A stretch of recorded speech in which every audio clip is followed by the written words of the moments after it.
there's power in the network, and there's power in having those people around you and connecting with them, because it's often hard to get into the mindset of somebody who's doing 8 to 9 figures without being around them and asking them questions. And I think a lot of people underestimate the level in which they need to invest in themselves and their businesses in order to get to the goal that they're looking for. Like if you need some help, you can reach out to somebody ahead of you. A lot of people, they don't realize the value of the network and other people that are going through similar things. You are going to be around other people that are like-minded, that want to change, and they are either a few steps behind you, right on track with you, or a few steps ahead of you. And you can just bounce off of those people.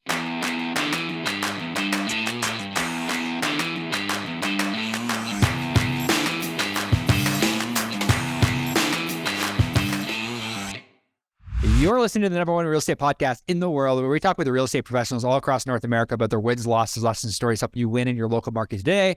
My name is Cody from Sheridan Street, and I am joined with Vikram Deol of the Real Estate Sales Academy. Today, we are going to jam about tonality. We're going to jam about sales. And I'm really excited today because it's something that I've been having a lot of conversations about lately with our clients around how to ask the right questions in order to dig deeper. We're going to get into that today. But Vikram, before we dig deep into tonality, into sorting questions and sales, how you doing? How are things? Good, man. Good. Things are good, bro. Good, man. Actually, week feels like it went by a lot faster and some kicking in the teeth. But if you're in the business world, what's a week? Every couple of weeks where you don't feel like you got kicked in a little bit. Every once in a while, it happens, man. It happens to the best of us. Like I think the important thing is when you do get kicked in the teeth, you reach out to the people that are around you. Like I've had those weeks, and you've been around for those weeks. Like I had that week the last one that's really memorable is last October. We had a lot of tech issues with our systems. And it felt like the world was burning down. And I remember like calling you and then calling Sharon and being like, man, it just doesn't seem like anything's working. And it's like, it's in those moments, I think, that when you feel like your world is crumbling, that the best thing you can do is reach out to the people around you and have conversations about how do you shift perspective, because it's oftentimes a perspective issue. Well, that's one of the cool things is that I'm part of a coaching program, and because of that program, like I have people that I can reach out to, and like the people don't understand the value of a network. I don't think like. There's a lot of value, and maybe we'll get sidetracked on our conversation today, because I think right now what a lot of people think is they think, okay, I'm going to join a program, and once I'm in the program, like, once I'm in the program, like I'm just going to be a solo person. And I think when a lot of people join like the Real Estate Sales Academy, they don't realize the value of the network and other people that are going through similar things. Because if you join a program that's based off of like sales conversion, or if you join a program that's off of like, some sort of life coaching event, you are going to be around other people that are like-minded, that want to change, and they are either a few steps behind you, right on track with you, or a few steps ahead of you. And you can just bounce off of those people. Right? Like if somebody's behind you, you might be able to give them a couple of tips, which makes you feel good, that all of a sudden you're like, oh, wow, I'm like the coach now. Does that make you feel good? Or if you need some help, you can reach out to somebody ahead of you. But like I think we undercut when you're in a good mood, like maybe you're listening to this and you're in a good mood. This is when you should be prepping your systems for when times are tough, so that, okay, this week sucked. All right, I already got an appointment today at 4:00 with my therapist. Cool. I got my friends that I reached out to, like last night, hung out with some friends. All right, got this. Like, and you automatically build a system when things are good, so that when things go bad, you just pull out your check sheet. You're like, all right, I got to call Cody, got to call Sharon, got to call my boy Amir, got to call this person, got to call the therapist, right? And you just build it out when times are good. Yeah.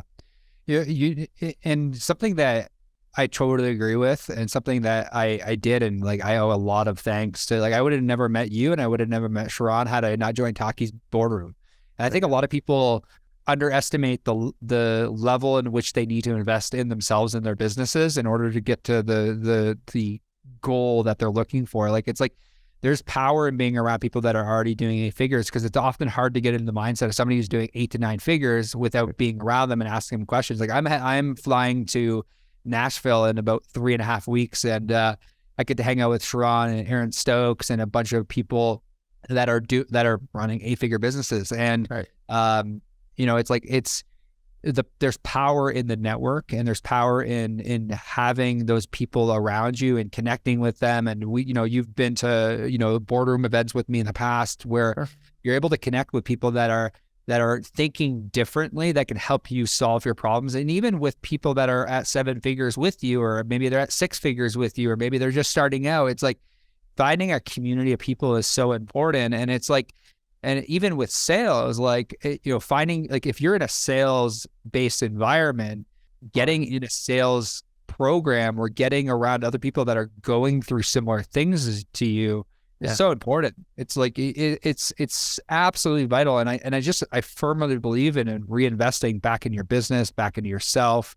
Yeah. And it's been the catalyst of the growth that we've experienced at Sheridan Street. It's been the catalyst of my growth. Like, I've invested money when I haven't had it. I continue to invest money when I don't have it, because I know that in order to get to the level that we're looking to get to, it's going to require sacrifice. And there's a level of sacrifice that is required in our conversations, to learn things, to dig deeper. But yeah, like, what are some things for you that you're learning right now in the sales program that you're in that potentially you're teaching your clients right now? Yeah. I've always been a big, even when I was 17 and I sold, I was always like really capable of creating that future, right? So like when I sold Cutco, we went through like a 3-4 day training program, and then there was advanced training sessions afterwards. So, I mean, you're selling knives, but we went through an extensive training process, right? It was 3 days of role playing, learning, hands-on, like real in-depth training. And, it's like people like, you're just selling knives. And I'm like, you're selling $1,200 sets of knives, $1,500 sets of knives. Like, these are not just knives. Like, these are long-term products. And I was really good at getting the pain from people about staying in their current situation, right? So whether it be about knives or it's about real estate, like, one of the things that we were really good at was, well, you don't have to move, right? It's like, you could just stay in your apartment. You live in downtown. Like, I guess if you don't move, what happens, right? And they would be like, oh, well, our kids are going to grow up in an apartment. We don't want that for them. And I'm like, okay, so why is it important that we go look at houses now in this crazy market with 15, 20, 30 multiple offers? And they would be like, well, because we don't want our kids to be here, and we don't want this, and we need them to be in the school district. So they would tell us the reason, and then we would ask, why is it important now? And they would reiterate it, but with a more empathetic tone. And they were like, oh my God, honey. And they'd look like, you got them when they look at each other and they're like, babe, we're not 6 months out. We're like a right now buyer. Yeah. They're like, they just look at each other, bro. And it's so clutch. Like, I would do so many presentations with my team, and I would just be like, wait for it. And then I would give them a little kick under the table. I'm like, there you go. Deal's done. I would get up, walk out the room, and they would just be smooth sailing from there. And then once I trained my team on how to do that. So I think really what we're learning right now, because we've been in such a momentum-based market, I think it's refreshing my mind on, hey, how do you elicit the pain? How do you elicit the momentum? Because I was talking to somebody yesterday, and he goes, my number one problem is that I don't know how to create urgency with these prospects, that they're going to have financial hardships. And I said, are these people in pain? He says, yes. I said, so if you already have somebody who's in a distressed situation, and then you ask a question about their pain, it's almost so much for them to handle that they have to kick back with, everything's okay. And it's so interesting you say that. Like, it was literally before I'm going to be recording a video I was chatting with our business development team today, a newer guy who's with us, Devon, is super hungry, like wants to win, wants to learn. And we were going through one of his calls, and we were talking about building the gap. and tone in the gap. And it brought me back to a sales trainer that I had many, many years ago, who taught me this idea of chunking up, chunking down. And I never really understood chunking up, chunking down until probably about I understood it, but not really on a deep level until really starting to understand sorting questions. And that's really what chunking up, chunking down does. Something that I was saying to him, I'm like, it makes it, you need to give the prospect an easy question to answer. And that's why sorting questions are so important, because in order to chunk down, in order to go deeper, you need to kind of almost direct them. Are you currently building your business based off of referrals and sphere of influence, or have you done online lead generation in the past? And generally a lot of clients, and we were listening to one of our business development calls, and he said, and the person said on the call, he used a sorting question, and then he chunked down and he went deeper, and he said, he used one of Jeremy Miner's resources around walk me back, specifically, why didn't the online lead generation work? Can you walk me back? But you got to probe and clarify when people clarify. Yeah. And I know that you do that. So can you give me maybe an example of how you're doing that with what that would look like in an effective buyer conversation where, how would you use sorting questions and how would you probe and clarify in the buying process? What would that look like? And what are you teaching your clients right now? So you guys, sorting question, just for ease, it's just a choice. It's when you call somebody and you're having a conversation, and let's say the lead is, a 6-month-old lead, or clicked on an ad, they came into an open house, 123 Banana Street, they probably aren't going to remember the house. More than likely, they're not going to remember the house because it's old. They've sent out 30 inquiries. Maybe they've been to 50 open houses. Maybe they even wrote an offer with an agent that they're not currently working with, right? We would have all those scenarios. And if you don't get them on that first call, right, you have to get them on the second call. So it'd be ring, ring. Hey, Cody May. And they're going to say, yeah, it's just Vikram with the Real Estate Sales Academy. Don't say the reason I'm calling, right? Because that's what every salesperson says. So if you say the reason, if you say something like, hey, the reason I'm calling is because you X, Y, Z, right? You're actually going to potentially trigger some sales resistance because they hear that all the time. So it's hey, I know about 4 or 5 months ago, you clicked on an ad in the Clyde Hill area of Bellevue, and they're going to be oh, okay, yeah, that's reasonable, right? That's a reasonable thing for them to agree to. There's no pressure. They're yeah. I was curious because it was a little bit of time ago, and I just had a few minutes to get back to you. And when you say that, it eliminates buyers stress that you're going to be on the phone with them for an hour. I just had a few minutes to get back to you here. I guess, was buying a home a now project, or was this something that you guys were thinking about? Right now we're in April. So is this more of a fall winter project? And now they can tell you oh, well, we're kind of thinking about now, but we're concerned about a couple of things, or we're not really in a rush. We're looking for, a really good deal, or we're waiting for interest rates to fall, or we're waiting for, to save up a little bit more money. And then you would go into a probing and a clarifying question for them to go a little bit deeper on that. Oh, okay, great. Yeah. And that's not a problem. That's not a problem. I guess when you say it's a later project because you're waiting to save up a little bit of down payment, I guess what does that kind of mean to you? And you can probe a little bit. You don't need to go super, super deep, because that becomes a buyer's, that starts to become the buyer's conversation. It's oh, okay, what do you mean by that? And then it's okay, cool. Well, then get a little bit of information, maybe 1 or 2 questions, so you understand where they're at. Maybe they just gave their parents $100,000 to pay off a huge loan, so they really don't have enough money, but they make $500,000 a year, so to save up on an additional $100,000 would take them 6 months.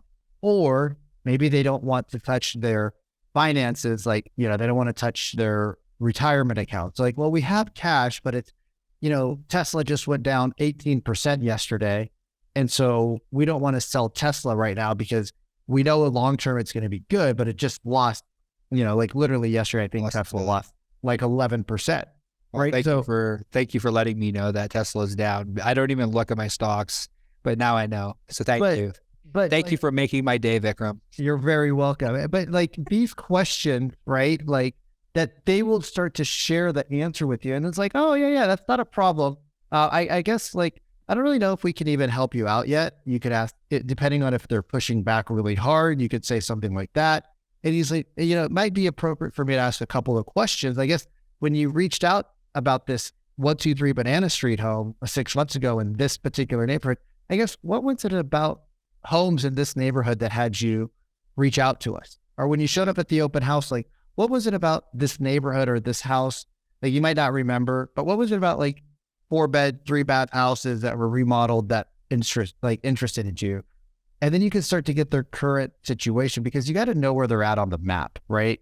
And we've talked about this a lot, but if you don't know where they're starting on the map, how do you know how to get them to where they're at? And what you want to show is how much gap is between where they want to be at and where they're at right now.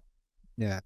And like I listen to tons of calls, and the gap for the most part is something that's really, really hard to paint on a call or on an appointment. And that's why like you've ran clients with a game plan frame.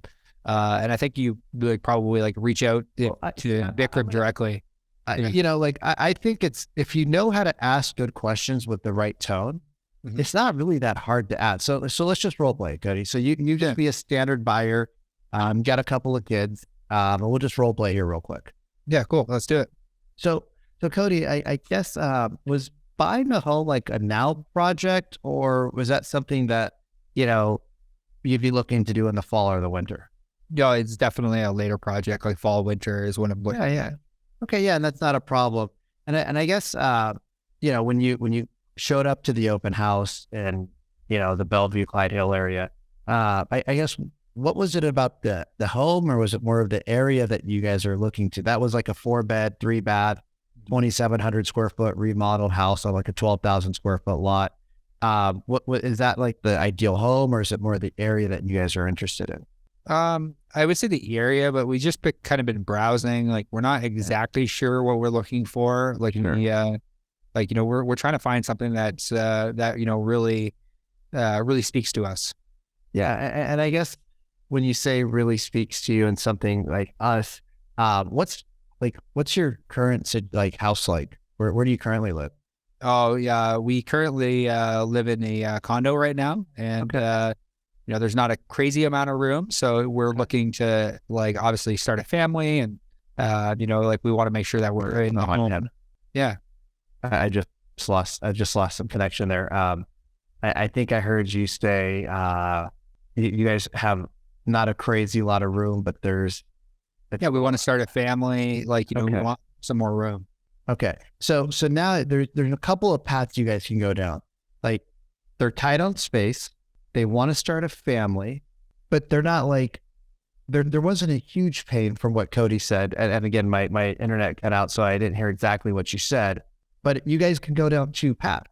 Well, tell me a little bit more about when you said, you're tight on space. What do you mean by that? Are you guys in a 1-bedroom, 1-bath, work from home, or what's your situation like? Yeah. And I think that something that we were chatting about tone, when I listen to calls, I hear oftentimes real estate agents, they're really excited on the phone, but when you listen to Vikram's tone, he has more of a neutral tone that doesn't make him sound like a salesperson. And if you notice a lot of things that he's doing throughout the call, he throughout the role play, he's adding ums and ahs to make it feel, and he's adding bridge questions. One of the bridge questions I use consistently is if you don't mind me asking, because it's permission-based questions, or the transition. Let me understand. Bridge question. Yeah. Help me understand is another thing that I'll use in order to kind of move to the next question, especially if I'm looking to chunk down and I want to ask a more dig deeper type of question, a more of a qualifying question. I'll say, help me understand. But if you listen to what Vikram is doing in these calls, and what some of our top performing clients are doing consistently, is they utilize tone. They have more of a neutral tone. It's more of a softer. They don't sound like a salesperson. It's more of, they're more using a curious tone or an empathetic tone? And maybe talk to us a little bit about what you're hearing when you listen to sales calls. And maybe we'll wrap up with this around tonality, and how can people fix their tone, number one, aside from listening to calls. I think that people just need to record their calls, and they need to hear themselves back, because when they hear themselves back, the proof is in the pudding. I was literally having a conversation with one of our newer clients yesterday, and he asked me, like, on a scale of 1 to 10, where do you think I'm at? I'm like, well, like, you used the game plan frame, but you didn't ask the client any questions. So you're kind of at like a 6.2 out of 10, because you didn't ask them any questions. Maybe in a 5. Yeah. You know, like and your tone is a little bit like, but like, what I love about that question that he asked us, like when we threw his tone, is like, what can I do better? Right. So the reason I put him in a 6.2 is because he's actually recognizing that he can do better. Right. So I think that's the first step, is like, you have to realize that, like, you have to realize you're most likely not good on the phone. Here's the challenge with real estate agents, is that they'll never own the responsibility that they have a sales issue, because they don't actually see themselves as salespeople, Cody. And so, like, you know, in my group that I'm in, they train a lot of like big brokers. And, you know, these are like, you know, $2, $3, $4, $5 million teams. And the broker doesn't understand why their team isn't performing. And it's super simple, right? Like, you were trained, like, enthusiasm. This is how I was always trained. But you got to be enthusiastic. Remember, the last 4 letters are IASM. I am sold myself. I used to write that on the whiteboard 12 years ago. And it worked 12 years ago, right? The internet was still in its infancy 12, 15 years ago. Now you're dealing with a consumer that is way more educated. You show up as a spam call, right? You guys don't realize, but people can report your phone number as spam. So if you call enough people from your cell phone, you will be spammed out. You should have a second, third, fourth number so that you're constantly switching that up. But people will spam. Or get a power dialer. Even power dialers will, you got to switch your number every. You got to swap the number out. Yeah, because you got to even on the dialers. Yeah, like we've talked about this a lot, because you'll start to show up as spam. Totally. And so when you're talking to your clients, when you want to get calm, right, collected, one, why do people sound really excited? Like, if you know what to say, if you know the process, right, you don't have to have the whole frame, because people are going to go off the script, right? So the challenge with most sales training, or like, you know, the big box training, is that they teach you to memorize the script, but they don't actually really spend enough time focusing on why you're using each section. Why do you ask this question, right? Why do you say this, right? Which we don't have time to go through, but we go through line by line of the script. It's like, you say this because of this. Oh, you say this because of this. Oh, you say this because of that. Oh, it's like light bulbs go off. And then people are like, well, that makes sense that we would use it. Yeah. So when you're calling your people, right? Even Cody, like, if you guys go back to this, he goes, ooh, right? When you're thinking about something to say, which is normal, you're like, and you have like a pause, right? Well, you stutter a little bit, you repeat back. Well, I was just wondering, like, what did you mean by you really like that, right? So even though you know your question, you phrase them in a way that's like curious, or you're lost, you're confused, or sometimes you have to be really assertive, but then you have to take that assertive voice into a curious frame. Otherwise it's too aggressive. Or sometimes you just got to be really skeptical. like, so I'm just, you don't want to say like, I'm just curious too many times, because then it sounds scripted. It's like, well, where did you hear that rates are going to come back down to like 3 or 4%? Like, where did you hear rates are coming back to 3 or 4%? Did you enlighten me here? And people are like, well, and once you start to break down the prospect's frame, yeah, and once you start to break down the prospect's like thought process, or show them that they actually don't have a thought process, and all of a sudden it goes from like, well, absolute certainty, which the prospect has, to like, well, you know, I was talking to my mom, and my mom was like watching CNN and blah, blah, blah, blah, blah. And you're like, oh, okay, cool. And yeah, Uncle Fred said this, or mom and dad said this. Yeah.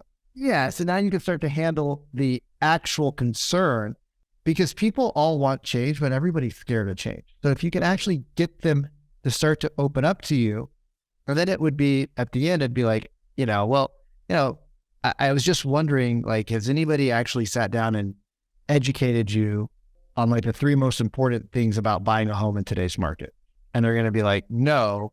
And you're like, well, what my top clients love about working with me is that before we went and looked at homes, we actually sat down and went over what it was like to buy a home in today's competitive market.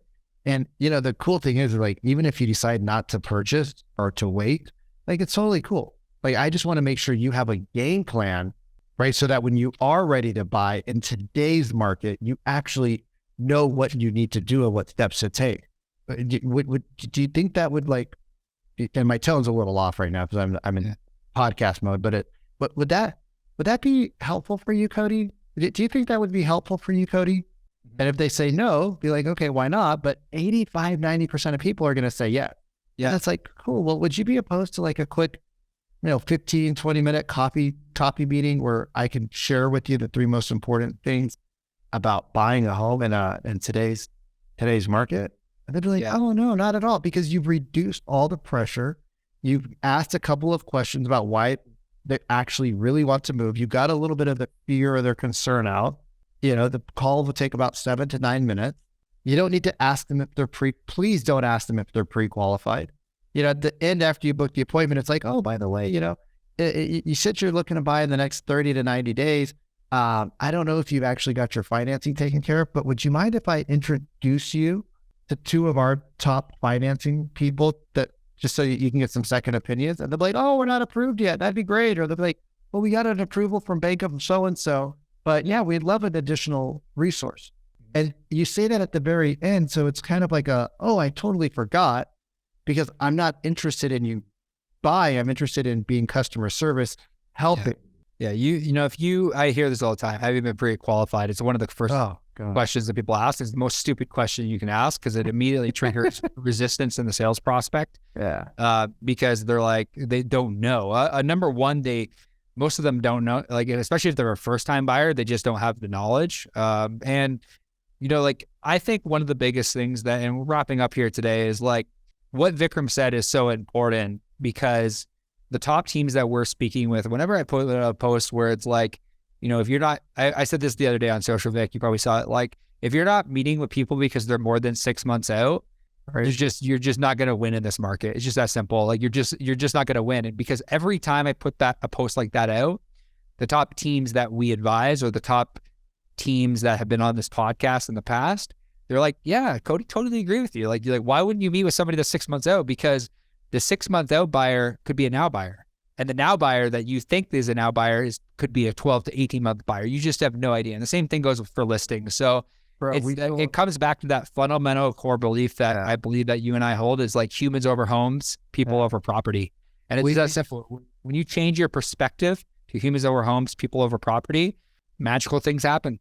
We sold $270 million. One of the ladies who I met, like, this is no joke. One of the ladies I met, and it was 9 years ago. We met at the bank, and she was a cool chick, like just shit talking, fun gal, like cool lady, about 20 years older than me. But we just started hitting it off.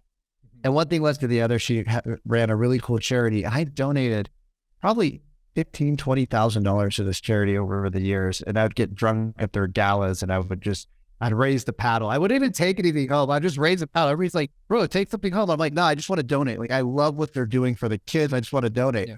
Well, she called me up in 2021, questions about real estate. And I was like, hey, you're asking like, you're not just asking the standard, like, Melanie questions that you always ask. You're asking really like pointed questions, like, what's going on? She's like, well, we're thinking about selling and moving out of Seattle, get closer to the warm weather. We've been here for 30 years. We want some heat. And I was like, oh shit. She's like, and we would love for you to list our house, but like, you don't live in the area and you're not selling real estate anymore. I was like, I'm still licensed. It's like riding a bike. And she's like, for real? 8 years of just being her friend got me a $1.4 million listing that we double-ended and sold for 1.7. And I walked away with like almost 6 figures on this nurture lead. Now, I've also taken people that were 6 months to a year out, sat down with them, and they were like, oh my God, we actually should be buying now because we should be selling now because they, in their mind, were told, hey, it's bad to sell in winter by a person who's never sold any real estate. I was like, why is it bad to sell in winter? I don't know. The house doesn't look good. I met with people in springtime. I met with this lady in August.